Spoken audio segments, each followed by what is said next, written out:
They laughed when the barefoot girl from the village walked into the biggest company in Lagos, wearing her mother's old dress and carrying a plastic bag instead of a briefcase, but nobody knew she was about to become their new boss. Yewande Okafor had traveled 12 hours on crowded buses from her small farming village to start her first day at Zenith Industries, and the expensive suits and shiny shoes around her made her feel like a fish out of water. When the security guard tried to turn her away thinking she was a beggar, and the other employees whispered cruel jokes about the country girl who did not belong in their modern world, Yewande held her head high and remembered her grandmother's words about how diamonds are formed under pressure.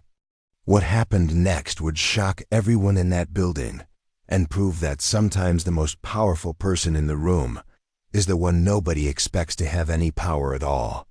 Yewande stood outside the towering glass building of Zenith Industries, watching well-dressed people stream through the revolving doors while she clutched the wrinkled letter that had changed her entire life.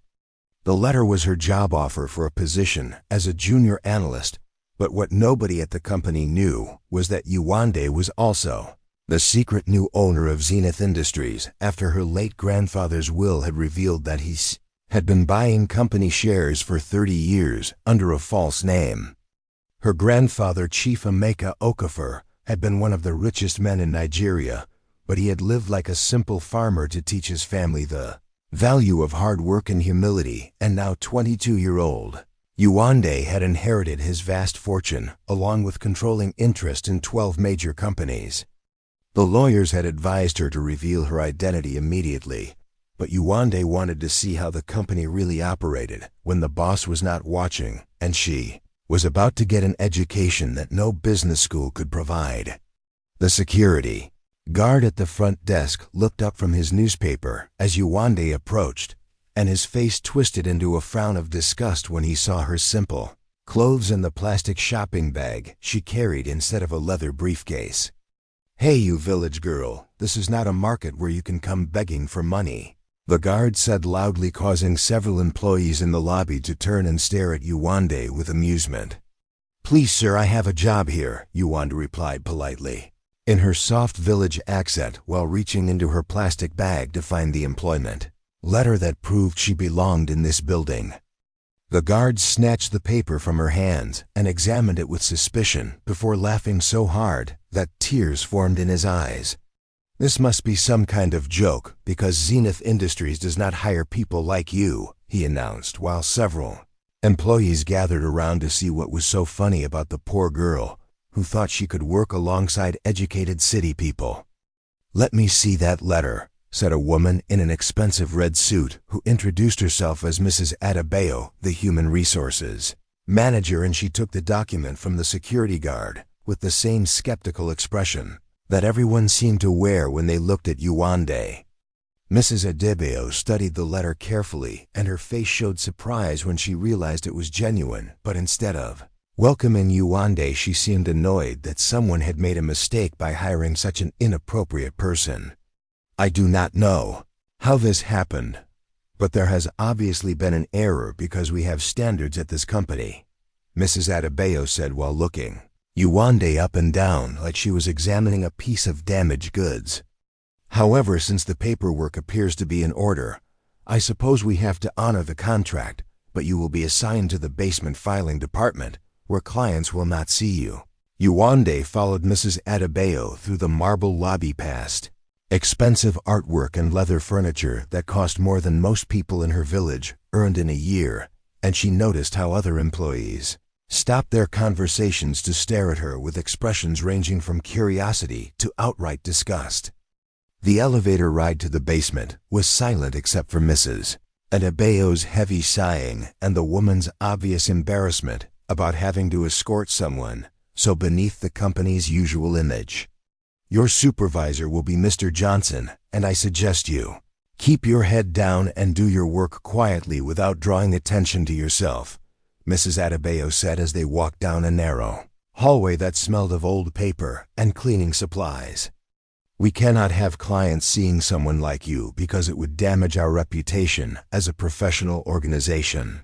The basement filing room was a windowless space filled with metal cabinets and cardboard boxes where 3 other employees sat at small desks sorting through stacks of documents that seemed to stretch forever.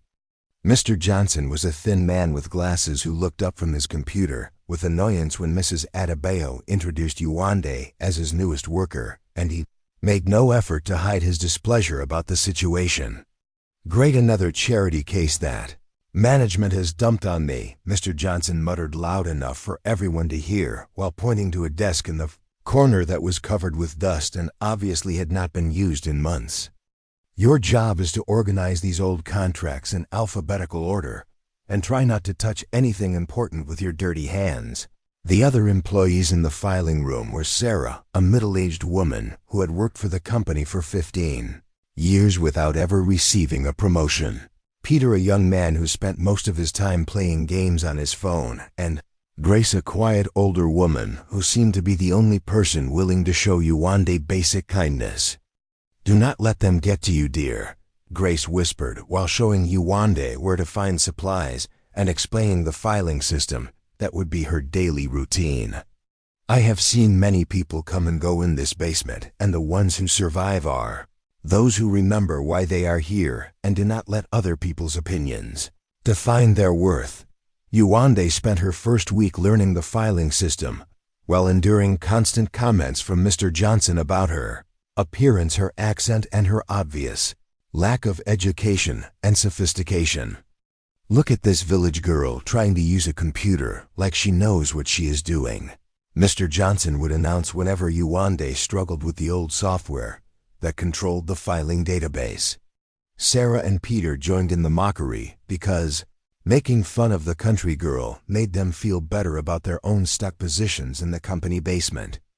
Every day Yewande ate her simple lunch of bread and boiled eggs alone, while the others went to expensive restaurants and talked about movies and music that meant nothing to someone who had grown up without electricity or running water.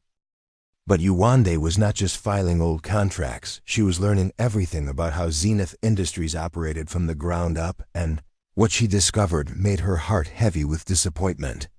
The company her grandfather had invested in for 3 decades was riddled with corruption and mismanagement that started at the top and infected every level of the organization.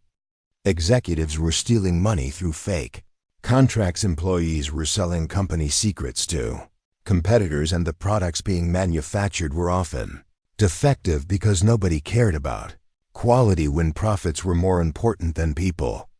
Yewande found evidence of fraud that involved millions of dollars, and she began to understand why her grandfather had never revealed his ownership of the company shares, because he had been waiting for the right time to clean house. The breaking point came during Yewande's 3rd week when she discovered a contract that proved Mr. Johnson was stealing money by creating fake vendors and keeping the payments for himself.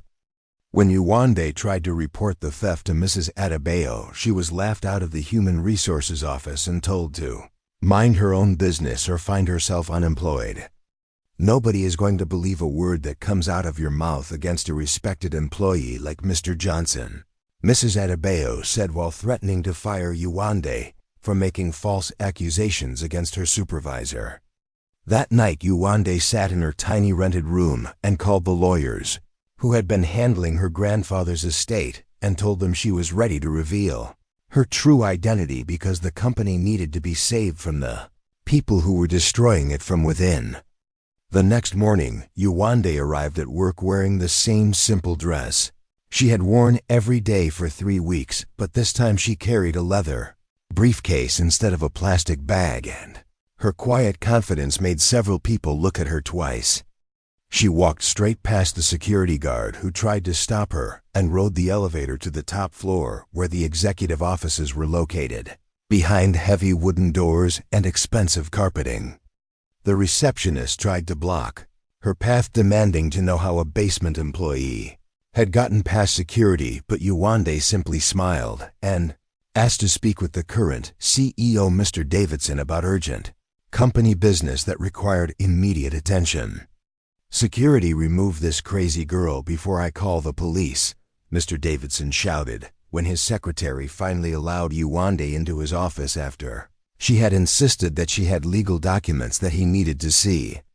Mr. Davidson was a large man with gray hair and an expensive suit who had been running Zenith Industries for 5 years while slowly draining money from the company accounts through various schemes that he thought nobody would ever discover. Yewande calmly placed her briefcase on his desk and removed the legal documents that proved she owned 67% of the company stock and had the authority to fire him immediately if she chose to exercise her power as the new majority owner. Mr. Davidson's face turned pale as he read the documents and realized that the shabby girl he had been planning to have arrested was actually his new boss and the person who controlled his future with the company. "This cannot be real," Mr. Davidson stammered while checking the legal seals and signatures that proved beyond any doubt that Yewande Okafor was now the most powerful person at Zenith Industries.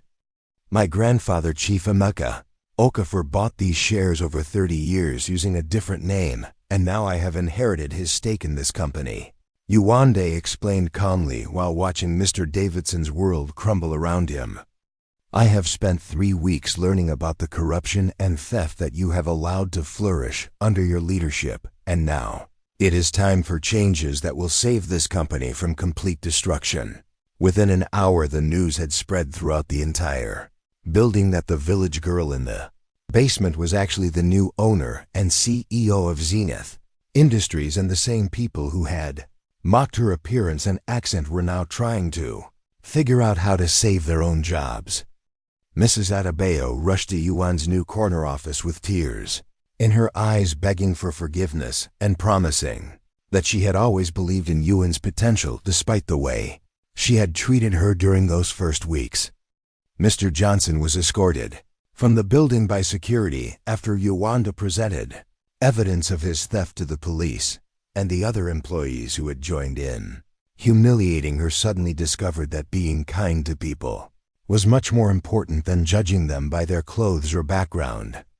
But Yuan's first actions as CEO surprised everyone because instead of seeking revenge against the people who had treated her badly, she focused on fixing the problems that were hurting the company and its employees. She promoted Grace to be the new supervisor of the filing department and gave her a substantial raise along with the respect she had earned through 15 years of honest work. Yewande created new training programs for employees who wanted to advance in their careers, and she established scholarship funds for young people from rural areas who dreamed of getting business education but could not afford the expensive schools in Lagos. Most importantly, she implemented strict ethical standards that eliminated the corruption and fraud that had been stealing money from the company and its shareholders.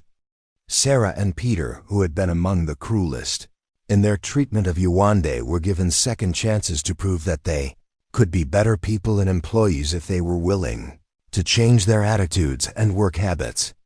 Everyone deserves an opportunity to grow and learn from their mistakes, Yewande explained to the management team during her first executive meeting.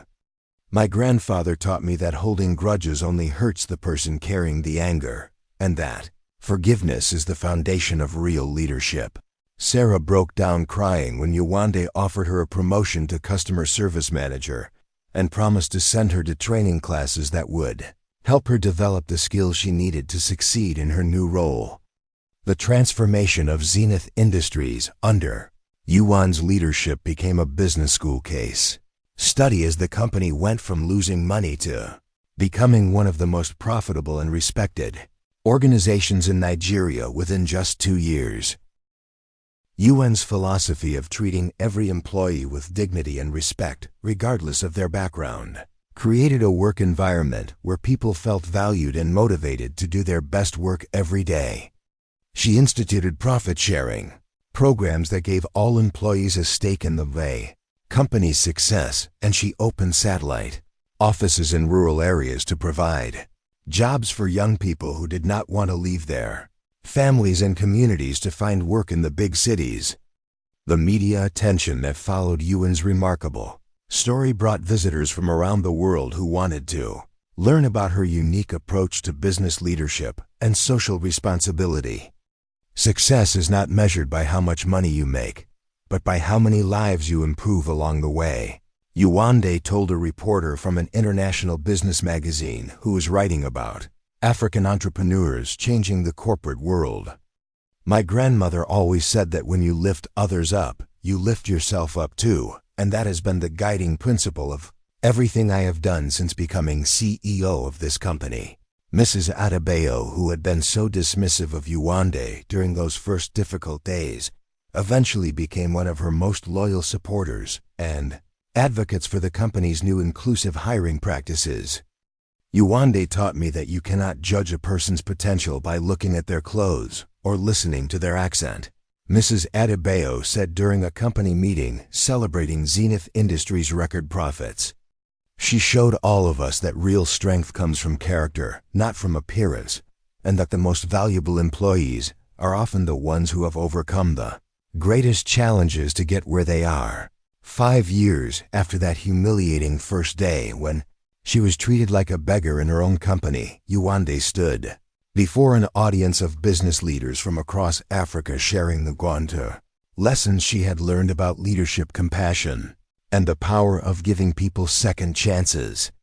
She still remembered every cruel comment and dismissive look from those early days, but instead of bitterness, she felt gratitude for the experiences that had taught her never to underestimate anyone based on their background or circumstances.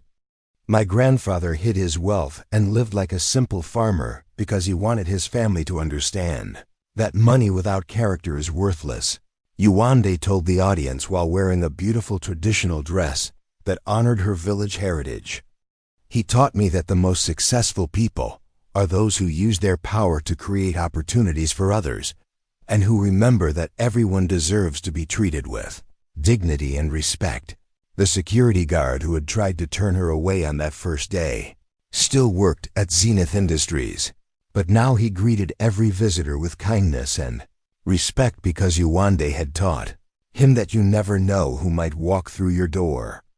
Grace retired with a full pension and a letter of recommendation that helped her daughter get a scholarship to study business at the university, and Mr. Johnson served 2 years in prison before being released to find that Yewande had helped arrange a job for him at a small company where he could start over with a clean slate.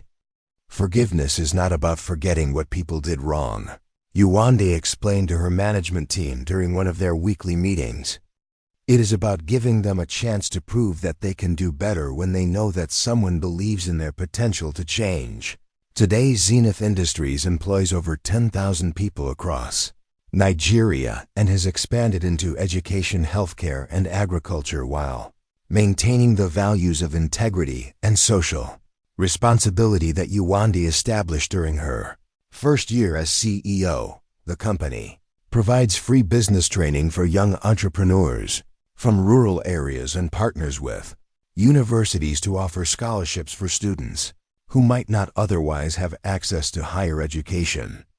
Yewande never forgot the feeling of being judged and dismissed because of her appearance and background, and she made sure that Zenith Industries became a place where everyone could succeed regardless of where they came from or what they looked like.